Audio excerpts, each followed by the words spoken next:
আইনকে আমরা কেন মানি না, কেন আমরা ইন্টেলিজেন্সকে মানি, কেন এনএসআই, ডিজিএফআই, সিআইসি শুনলে আমরা কম্পিত হই। আর আয়কর আইন 2023-এর কাজ করতে হবে, আমাদেরকে কাজ করতে হবে দেশের জন্য, রাষ্ট্র। 500 কোটি টাকা জালিয়াতি করে এস আলমের 2 ছেলে আশরাফুল আলম, আসাদুল আলম, আমার নাম বলতে কোনোই ভয় নাই ভাই, আমি একদম স্পষ্ট করে বলে দিতে পারবো। এবং আমি শুরু করব অক্টোবরের দিকে দ্বিধা আর সে নাম ধরে ধরে বলা, সে যে যত বড় অলিগার্কি থাকে আমি বলবোই, নাম ধরে ধরে বলা শুরু করব। এখন বলছি না, কারণ আমার সেক্রেটারি বাংলাদেশে জন্মগ্রহণ করে বাংলাদেশের নাগরিকত্ব ফর্ম করেছে, অ্যান্টিগুয়ার নাগরিকত্ব নিয়েছে, সাইপ্রাসে নিয়েছে, কয়েকটা দেশের নাগরিকত্ব নিয়েছে, সিঙ্গাপুরে নিয়েছে। সিঙ্গাপুরে যখন 2 ছেলে নাগরিকত্ব নিতে যায় তখন ওখানকার ম্যান্ডেটরি ল হলো মিনিমাম বাংলাদেশি টাকার 250 কোটি টাকার মতো তাদেরকে ডিপোজিট থাকতে হবে। আর এত বড় যখন আমার আয়ু দেখে এই থেকে এই পর্যন্ত বিশাল এক বান্ডিল, তখন ও প্রথম এসে বলে স্যার, এইভাবে প্রথম এসে বলে স্যার কী করবো বুঝতেছি না, সামারিও তো নাই স্যার, 800 পৃষ্ঠা, 900 পৃষ্ঠা, 1000 পৃষ্ঠা, 2000 পৃষ্ঠা, এইভাবে 4000 পৃষ্ঠা পর্যন্ত আছে স্টেটমেন্ট।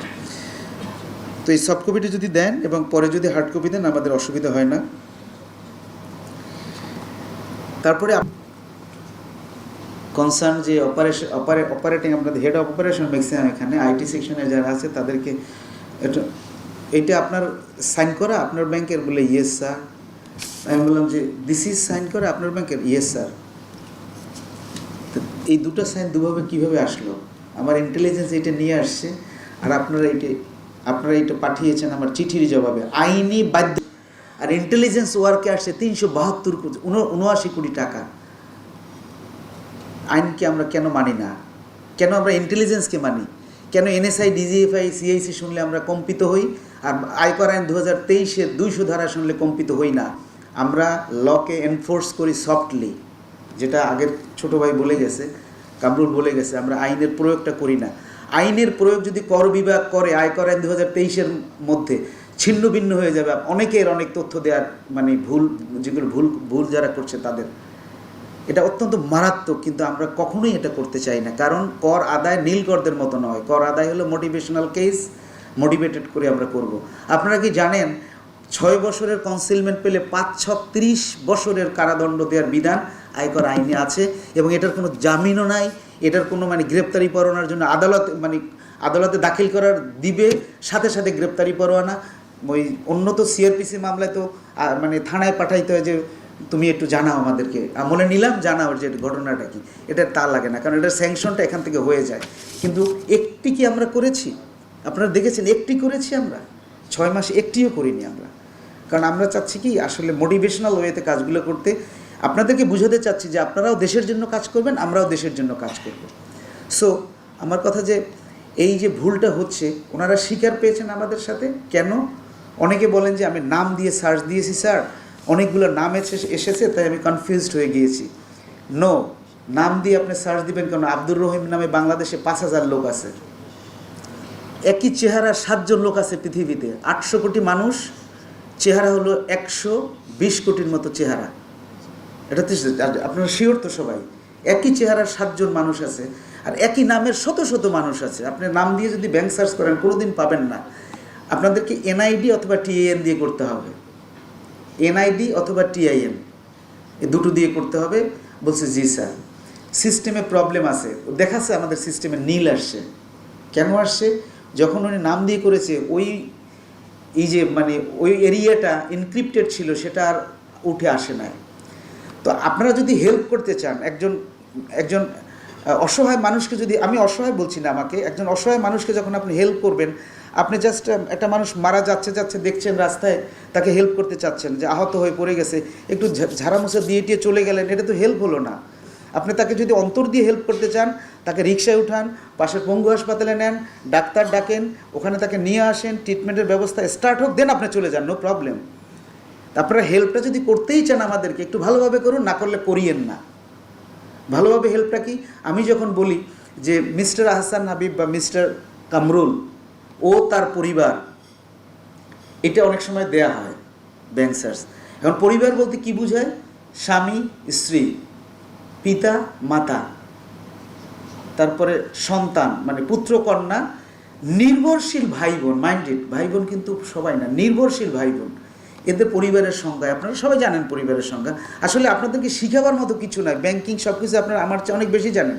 এই জন্য আমি শুরুর কথাগুলো বললাম যে কেন আমাদেরকে কাজ করতে হবে, আমাদেরকে কাজ করতে হবে দেশের জন্য, রাষ্ট্রের জন্য, ছোট ছোট বাচ্চাদের রক্ত। সো এই যে আপনারা যদি আমার প্রোঅ্যাক্টিভ হন আমার কাজে, আপনি যদি একটু কেওয়াইসিটা বের করে দেখেন যে কেওয়াইসিতে এ আছে, ঠিক আছে সবাইটা পাঠিয়ে দেয়, তাহলে তো এই সমস্যা হয় না। 500 কোটি টাকা জালিয়াতি করে এস আলমের 2 ছেলে আশরাফুল আলম, আসাদুল আলম, আমার নাম বলতে কোনোই ভয় নাই ভাই, আমি একদম স্পষ্ট করে বলে দিতে পারবো। এবং আমি শুরু করব অক্টোবরের দিকে দ্বিধা আর সে নাম ধরে ধরে বলা, সে যে যত বড় অলিগার্কি থাকে আমি বলবোই, নাম ধরে ধরে বলা শুরু করব। এখন বলছি না কারণ আমার সিক্রেসি অ্যাক্টে আমার এটা অ্যালাউ করে না, তাই তো এইটা বলছি। দিস ইজ দ্য অলিগার, বাংলাদেশে জন্মগ্রহণ করে বাংলাদেশের নাগরিকত্ব ফর্ম করেছে, অ্যান্টিগুয়ার নাগরিকত্ব নিয়েছে, সাইপ্রাসে নিয়েছে, কয়েকটা দেশের নাগরিকত্ব নিয়েছে, সিঙ্গাপুরে নিয়েছে। সিঙ্গাপুরে যখন 2 ছেলে নাগরিকত্ব নিতে যায় তখন ওখানকার ম্যান্ডেটরি ল হলো মিনিমাম বাংলাদেশি টাকার 250 কোটি টাকার মতো তাদেরকে ডিপোজিট থাকতে হবে। তখন তারা 2 ছেলে 500 কোটি টাকা হোয়াইট করে, মানে জালিয়াতি করে পুরো। কিন্তু আমি যখন 9ই আগস্টে যেদিন আমি ব্যাংক সার্চ দিই, অদ্যাবধি অফিসিয়ালি ওই ব্যাংক আজ পর্যন্ত সেই অ্যাকাউন্ট আমার এখানে দেয়নি, সেই পে অর্ডারের ডকুমেন্ট দেয়নি। 500 কোটি টাকার সাসপেন্ড হয়েছে, পরবর্তীতে অনেক কিছু হয়েছে, তার আরও কিছু হবে, জেল হবে, বহু কিছু হবে। কিন্তু আপনি আজকে 6 মাস আমাকে পিছিয়ে ফেলে দিলেন। সিঙ্গাপুরের এফআইইউ ফিনান্সিয়াল ইন্টেলিজেন্স ইউনিট যখন বাংলাদেশের বিএফআইইউকে অনুরোধ করলো যে দিস ইজ দ্য ডকুমেন্ট, এইটা কি আপনাদের 19 পেন্টায়ে of income tax act ordinance 1984 আপনারা সবাই জানেন, যেটা ব্ল্যাক মানি হোয়াইট করতো, ওইটার অধীনে টাকাটা দিয়েছে, এইটা তারা বৈধ উৎস হিসেবে দেখিয়েছে। Is it correct or not? BFIU এইটা পাওয়ার আগে ডেইলি স্টারটাকে মানে লুফে নিয়েছে, তারা নিউজ করেছে, অডিও মানে কি বলে ইউটিউব করে ফেলেছে, ভাইরাল হয়ে গেছে। বাই দিস টাইম বিএফআইইউ জানতে চেয়েছে এনবিআর কাছে, এনবিআর বললো যে আচ্ছা আমরা দেখি। তখন আমি সিআইসিতে অলরেডি চলে আসি। এই যে আপনাদের আয়কর গোয়েন্দার বর্তমান কর কমিশনার মহোদয়, ওনাকে দায়িত্ব দেওয়া হলো যে আপনি তদন্ত করেন।